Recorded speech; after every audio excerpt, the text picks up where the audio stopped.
এটা দেখুন, এটা বক্রেশ্বরের উষ্ণ প্রসবন নাকি জলের কল আমি সত্যিই বুঝতে পারছি না যে একে জল ভরে কিভাবে। আরে ডেলি আসবে তবে তো, ডেলিও আসে না, ডেলিও আসে না জল? ডেলি আসো না।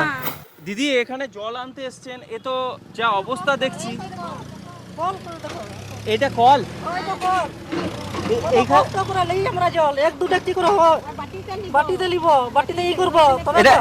লাস্ট জল কখন এসেছিল? আজকে জল এসেছিল? কখন এসেছিল? 9টার সময়। তা ওই যে এরকম ভাবে এই যে কলের মুখটা খোলা আছে, তো এখানে যদি যখন বর্ষাকালে যখন জল ভরে যাবে, ভরে যায় এমনি করে ভরি, এমনি বাটি লাগান, এমনি করে। এমনি করে জল ভরেন?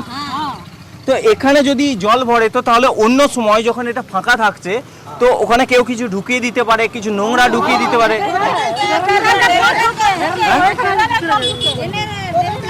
হ্যাঁ, তো এই আমরা দেখতে পাচ্ছি এই পাশেই হচ্ছে ড্রেন, এই ড্রেনের জল তো এখানে ঢুকে যাবে, তো এই জল আপনাদেরকে খেতে হয়?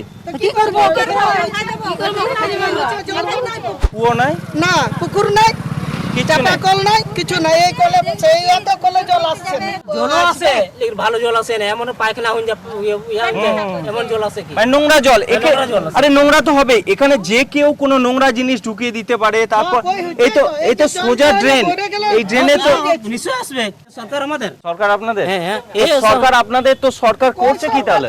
হ্যাঁ, সরকার 15 বছর ধরে তো এই সরকারকেই ভোট দিয়ে রেখেছেন। আর ভোট লিবার সময় লিখছে, শুনো শুনো আর শুনো, করবার সময় কোনো এই করছে সরকার না। বলছো কি গ্যারান্টি আছে এই সরকার পাল্টালে ও সরকার আমাকে ভালো করবে? সুবিধা করে দাও।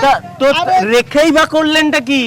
আমরা তো দিন ধরে 15 বছর ধরে যে আমরা চাইছি যে পাল্টাবো, হ্যাঁ, আমরা চাইছি আর নিশ্চয় পাল্টাবো।